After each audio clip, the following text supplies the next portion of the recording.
Regal's October 6th mystery movie was Roofman, a lighthearted crime drama directed by Derek Cianfrance and starring Channing Tatum as Jeffrey Manchester, a real-life figure who robbed 45 McDonald's in a year by entering through the roof, earning his nickname, the Roofman.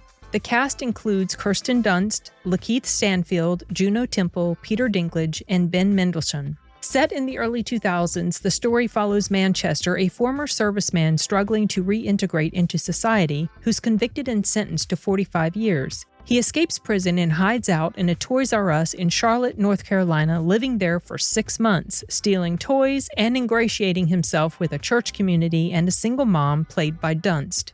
Tatum's charisma carries the film, making Manchester likable despite his terrible decisions, like robbing stores with a gun and locking people in freezers. The film leans into a Coen Brothers-esque vibe, blending quirky humor with drama, like a funny scene where Dinklage catches Tatum showering in the store. The period setting is spot on with a blockbuster video, payphones, and early 2000s fashion, all shot on a 35mm film for a grainy, nostalgic feel. Dunst is solid as a weary single mom, though her character's motivations like staying at a dead-end job despite having an MBA feel underexplored. And Manchester's arc lacks growth. He keeps making bad choices, and the film's attempt to paint him as a sympathetic nice guy robber clashes with his real-life actions. Yes, he was nice to the people he held up, trying to make sure they stayed warm when he locked them in the restaurant's freezers, but using a deadly weapon in the process indicates a willingness to cause death or at the very least significant harm. If he hadn't been caught, it was probably only a matter of time before someone was seriously hurt or killed.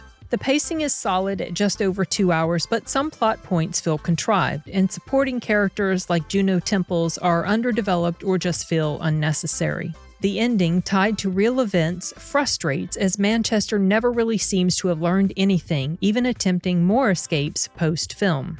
While Roofman is an interesting watch for its unusual story and strong performances, it's not necessarily a must-see in theaters.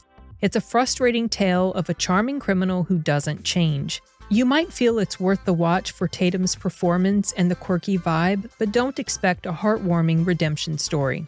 Stick around during the credits for some interesting footage and interviews with some of the real-life people depicted in the film. Roofman is currently playing in theaters nationwide.